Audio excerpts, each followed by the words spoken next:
مسلمان کے لیے روزے جو فرض کیے گئے آپشنلی نہیں ہے میرے عزیز، یہ آپشنلی نہیں ہے، اختیاری نہیں ہے، جسے چاہے وہ رکھے جسے چاہے وہ چھوڑے۔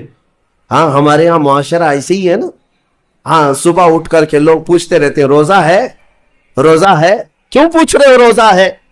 مسلمان ہے تو روزہ فرض ہے، روزہ فرض ہے۔ اگر میں آپ کو پوچھوں اچھا لگے گا؟ انسان ہو اچھا لگے گا، سامنے دکھ تو رہا ہے انسان ہے، پھر کیا پوچھنا ہے؟ مسلمان کے لیے روزہ ایسا ضروری ہے جیسے اس کے لیے انسان ہونا ضروری ہے۔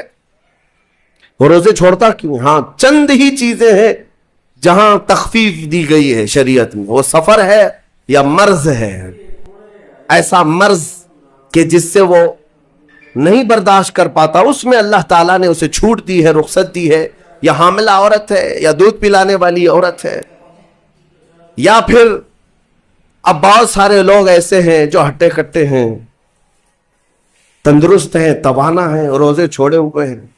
میرے عزیز، سب ہونے کے بعد اگر روزہ چھوڑنے کی کسی کو رخصت ہے نا، تو وہ صرف ان عورتوں کو جن کی ماہواری آتی ہے مہینے میں یا بچے کے بعد، حیض و نفاس والی عورتوں کے لیے روزہ نہیں ہے۔ تو میں ان لوگوں سے پوچھتا ہوں، کیا تمہاری بھی ایسی کیفیت ہے جو تم روزہ چھوڑے گھوم رہے ہو؟ ناپاک ہو؟ ناپاکی آئی ہے؟ نہیں ہے تو پھر کیوں روزہ چھوڑتے ہو؟ ایک روزے کو چھوڑنے کی سزا حدیث میں بتائی گئی 900 سال دوزخ میں رکھا جائے، 900 سال۔ اب کیلکولیٹ کرو، اگر تمہاری زندگی کے روزے قضا ہیں تو کتنے 100 سال جائیں گے۔ اس لیے میرے عزیزو، جب تک طاقت ہے روزے فی الحال کے رکھو ہی رکھو، اگر پیچھے کے چھوٹے ہیں تو اسے بھی پہلے کمپلیٹ کر لو، ورنہ قیامت کے دن کی سزائیں نہیں برداشت کر پاؤ گے، بھگت نہیں پاؤ۔ یہ ہم جو بار بار کہتے ہیں آپ کے روزہ رکھنے سے میرا کیا ہے، ہم تنبیہ صرف اس لیے کرتے ہیں کہ قیامت کے دن اللہ تعالیٰ کے عذاب میں گرفتار نہ ہو جاؤ، عذاب میں گرفتار نہ ہو جاؤ۔ اور ہمارے بزرگوں نے ہمیں تعلیم دی ہے کہ اللہ تعالیٰ جب 11 مہینے کھلاتا پلاتا ہے، اور وہی مولا 1 مہینہ اگر حکم دے تو یہ کس قدر بندے کی ناانصافی ہے کہ اپنے مولا کے حکم کو پیٹ پیچھے ڈالتا ہے اور پھر کھاتا پیتا رہتا ہے۔ کیا اسے اپنے رحمان کی رضا کی اتنی بھی فکر نہیں ہے کہ یہ میرے مولا کی رضا ہے روزہ؟ اسی لیے تو اس مولا نے فرمایا روزہ میرے لیے ہے اور اس کی جزا کچھ نہیں، میں خود بندے کا ہو جاؤں گا۔ الصوم لی وانا اجزا بہ، اور ایک حدیث میں اجزی بھی پڑھا گیا، یعنی روزہ میرے لیے ہے اور میں ہی اس کی جزا ہوں، میں ہی اس کی جزا ہوں۔ مطلب یہ ہے کہ دوسرے اعمال کی جزا میں جنت ہے، محلات ہے، الگ الگ ثواب ہے، لیکن روزے کے متعلق مولا نے فرمایا میں خود ہی اس کی جزا ہوں۔ تجھ سے تجھی کو مانگ کر مانگ لی ساری کائنات، جس کا خدا ہو گیا اس کی ساری کائنات۔ میرے عزیزوں، اللہ تبارک و تعالیٰ اگر کسی بندے کا ہے تو پھر اس کے کیا کہنے۔ اچھا، ایک اور اس میں حکمت یہ ہے، روزہ جو رکھا جاتا ہے یہ بندے اور اللہ کے بیچ کا راز ہے، دوسرے کسی کو پتہ نہیں۔ میرا روزہ آپ کو نہیں معلوم، آپ کا روزہ مجھے نہیں معلوم۔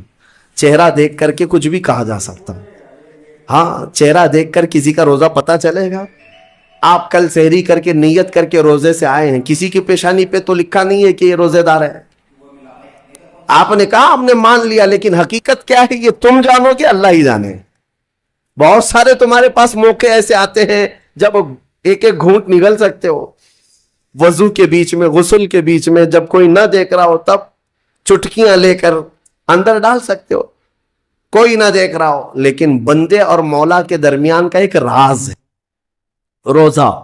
اسی وجہ سے ایک حدیث میں ملتا ہے قیامت کے دن جب ایمان والوں کو جمع کیا جائے گا اور جن کی بخشش ہو جائے گی، تو ان میں ایک جماعت ایسی ہوگی جو جنت کی طرف اڑتے ہوئے جا رہے ہوں گے، اور جنت میں پہنچ جائیں گے، کسی کو نظر نہیں آئیں گے، بہت تیزی سے وہ جنت پہنچ چکے ہوں گے۔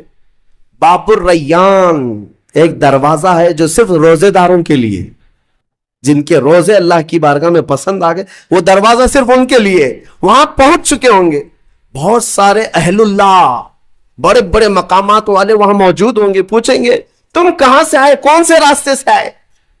نہ وہاں نظر آئے، نہ راستے میں نظر آئے، یہاں کیسے پہنچے؟ تو وہ کہیں گے کہ اللہ تبارک و تعالیٰ نے ہمیں روزوں کی وجہ سے یہ مقام دیا۔ رب تعالیٰ کی طرف سے ارشاد ہوتا ہے کہ ان بندوں نے دنیا میں جو روزہ رکھا تھا وہ سب سے چھپا ہوا تھا، کسی کو پتا نہیں تھا روزہ ہے یا نہیں، اس لیے جب میں نے ان کے روزے قبول کیے تو سب سے چھپا کر انہیں جنت کی طرف بھیج دیا۔ وہاں پر بھی یہ جزا دی گئی۔ میرے عزیزوں، فضیلتیں بہت ساری ہیں، سب کو پتا ہے، لیکن میں جو کہہ رہا ہوں وہ یہ ہے کہ اگر اپنے نفس کو کنٹرول میں لانا ہو تو یہ روزے شرط ہیں۔ ایک صحابی حضور کی بارگاہ میں آئے، جوان تھے، کہا کہ یا رسول اللہ صلی اللہ علیہ وسلم، جوان ہو چکا ہوں، شادی کی عمر ہے، لیکن شادی کرنے کی طاقت نہیں، مال نہیں، اسباب نہیں، کیا کروں؟ شادی نہ کرے تو گناہوں کی طرف چلے جائیں، خواہشات ہیں انسان کی۔ تو جانتے ہیں میرے آقا صلی اللہ تعالی علیہ وسلم نے کیا فرمایا کہ اگر استطاعت ہے تو شادی کر لے، ورنہ روزہ رکھ لے۔ شادی کے بدل ڈائریکٹ کون سی چیز؟ روزہ۔ فرمایا اس لیے کہ روزہ تمہاری شہوت کو ختم کرتا ہے، تمہارے اندر صبر قائم کرتا ہے۔ عزیزان گرامی، حدیث پاک کا یہ مفہوم میں آپ کے سامنے رکھ رہا ہوں۔ تربیت میں میرے آقا نے ان نوجوانوں سے کہا جن کی شہوت غالب ہے، جو گناہوں کی طرف زیادہ جا سکتے ہیں، ان کے لیے فرمایا گیا وہ روزہ رکھیں، کنٹرول میں رہیں گے۔ صرف رمضان کا ہی نہیں، سال میں اور بھی دنوں میں روزہ رکھو تاکہ تمہارا نفس قابو میں رہے، کنٹرول میں رہے۔ میں چند مہینے پہلے کچھ نوجوانوں کی کثرت کو دیکھ رہا تھا جو اپنے جسم کو شیڈول بنانے کے لیے، مینٹین کرنے کے لیے ڈائٹ پلان تیار کر رہے تھے۔ تو اس میں ایک بہت ہی بڑے ڈاکٹر ہیں جنہوں نے ڈائٹ پلان دیا، تو اس میں انہوں نے مینشن کیا کہ ہفتے میں ایک دن بھوکا رہنا چاہیے، صبح سے شام تک۔ وہ نان مسلم ہے۔ میں نے پوچھا تھا کہ یہ آپ کے ڈائٹ پلان میں کس لیے ہے؟ تو انہوں نے اس کی سائنٹیفک وجہ بتائی کہ ہفتے بھر میں ہم جو کچھ بھی کھاتے ہیں، کچھ ایسی چیزیں جمع ہو جاتی ہیں جن کو پگھلنے کا موقع ہی نہیں ملتا، ہم بار بار کھاتے رہتے ہیں، اس پر چیزیں جمع ہوتی رہتی ہیں۔ ایک دن ہفتے میں اگر اپنے پیٹ کو خالی چھوڑ دیا جائے تو فاسد مادے گل کر کے باہر نکل جائیں گے اور صحت ہمیشہ صحیح رہے گی۔ یہ دنیا کہہ رہی ہے۔ میرا مولا بغیر حکمت کے کوئی چیز تم پر فرض نہیں فرماتا۔ جس نے ہمارے جسموں کو بنایا، جس نے ہماری روح کو بنایا، وہی زیادہ بہتر جانتا ہے کہ ہمارے حق میں کیا چیز اچھی ہے۔ اس لیے اے میرے عزیزوں، اب ان نفس کے خلاف جو باتیں میں نے عرض کی ہیں، نوجوانوں، آج تمہارے لیے نہیں، پوری زندگی کا سب سے بڑا چیلنج ہے، سب سے بڑا چیلنج۔ جو اپنے نفس امارہ سے بچ گیا وہ صحیح سلامت دنیا سے چلا گیا، ورنہ موت کے وقت بستر پر روح نکلنے سے پہلے بھی نفس امارہ بہکاتا ہے۔ یہ شیطان کا قریبی دوست ہے، یہ دونوں کی سانٹھ گانٹھ ہے۔ نفس کی اور شیطان کی دوستی بہت گہری ہے، بہت گہری ہے۔ اسی لیے تو شیطان جاتا ہے تو نفس اس کا کام کرتا رہتا ہے، دونوں مل کر کے انسان کو تباہ و برباد کرتے ہیں۔ لیکن اس کے باوجود اگر آپ بچے ہیں تو یہ اللہ کا فضل ہے تم پر۔